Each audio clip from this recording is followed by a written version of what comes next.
إن الحمد لله نحمده ونستعينه ونستغفره ونعوذ بالله من شرور أنفسنا ومن سيئات أعمالنا. من يهده الله فلا مضل له ومن يضلل فلا هادي له، وأشهد أن لا إله إلا الله وحده لا شريك له، وأشهد أن محمدًا عبده ورسوله. يا أيها الذين آمنوا اتقوا الله حق تقاته ولا تموتن إلا وأنتم مسلمون. يا أيها الناس اتقوا ربكم الذي خلقكم من نفس واحدة وخلق منها زوجها وبث منهما رجالا كثيرا ونساء، واتقوا الله الذي تساءلون به والأرحام إن الله كان عليكم رقيبا. يا أيها الذين آمنوا اتقوا الله وقولوا قولا سديدا يصلح لكم أعمالكم ويغفر لكم ذنوبكم، ومن يطع الله ورسوله فقد فاز فوزا عظيما. أما بعد، فإن أصدق الحديث كتاب الله، وخير الهدي هدي محمد صلى الله عليه وسلم، وشر الأمور محدثاتها، فإن كل محدثة بدعة، وكل بدعة ضلالة، وكل ضلالة في النار. يقول الله جل وعلا في كتابه الكريم: وكذلك نفصل الآيات ولتستبين سبيل المجرمين. أيها الناس عباد الله، أوصيكم بتقوى الله عز وجل، فإنه قد فاز المتقون. ndugu zangu waislamu, baada ya kumhimidi Allah subhanahu wa ta'ala na kumtakia sala na salamu mtume wetu Muhammad sallallahu alaihi wasallam, ninakuhusieni pamoja na kuhusia nafsi yangu juu ya kumcha Allah subhanahu wa ta'ala. Ayuha nasu ibadallah, miongoni mwa mambo ambayo yanahitajiwa kulindwa ni sheria ya Allah subhanahu wa ta'ala aliyokuja nayo mtume wetu Muhammad sallallahu alaihi wasallam, na isiongezwe chochote juu yake wala kupunguzwa na yeyote awavyo.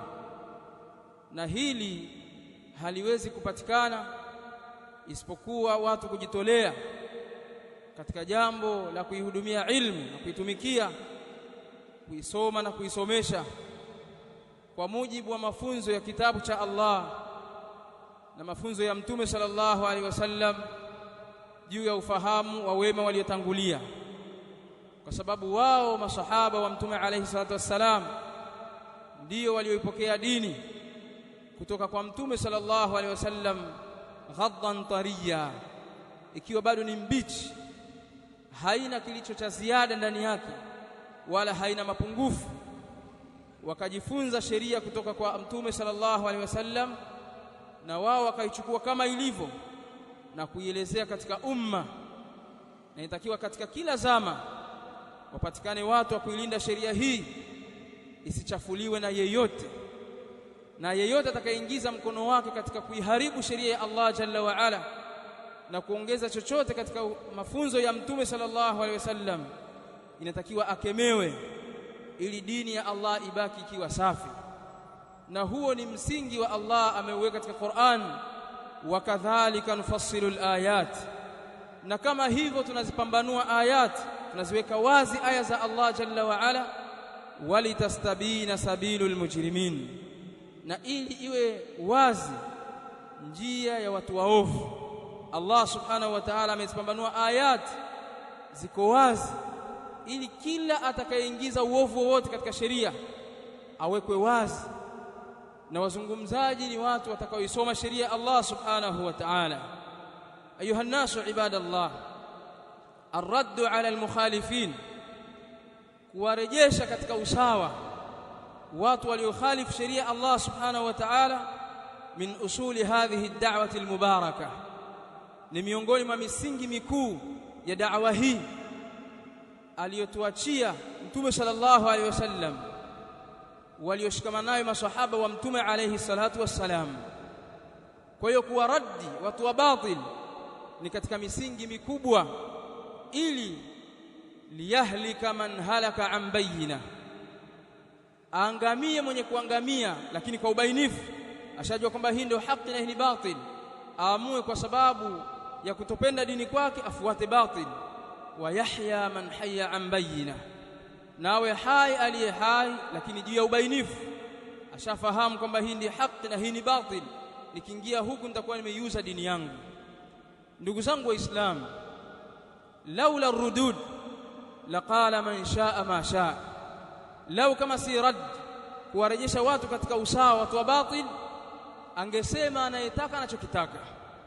Leo mtu angeota ndoto akaja mimbari hapa, unajua jana nimemuota Mtume swalla sallam akiniambia kadha wa kadha, alafu akaweka ni sheria, na huyu akasema mimi nimepewa wahi bana kutoka kwa Allah subhanahu wa ta'ala, nimeambiwa kadha wa kadha. Kila mtu angesema analotaka.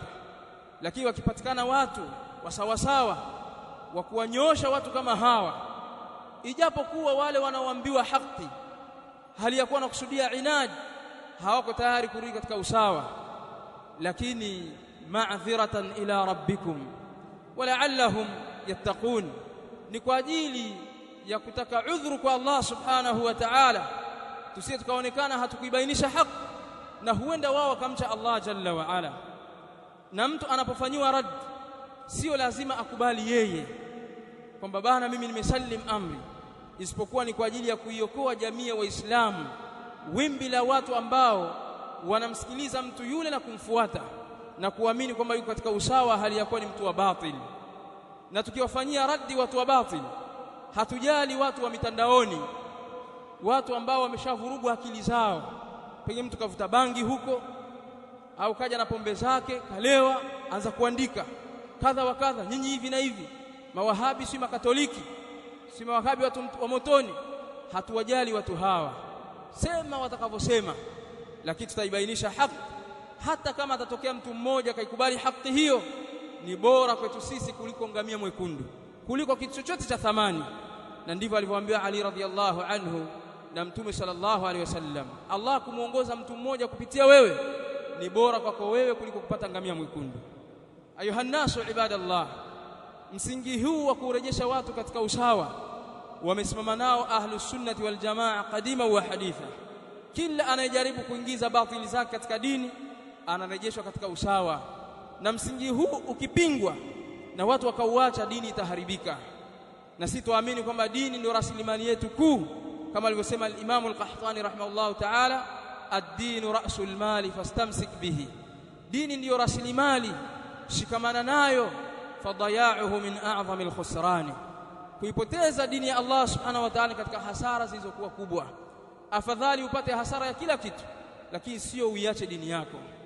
Ayuhannasu ibadallah, tulieleza katika khutba iliyopita kwamba watu watakapoacha msingi wa kusoma dini yao na kuitumikia dini yao, watakuja watu ambao ni juhali, watu watafanya kuwa ni viongozi wao, watu wajinga. Takhadha an-nasu ru'usan juhala faaftau bighairi ilmin fasu'ilu faaftau bighairi ilmin fadallu wa adallu.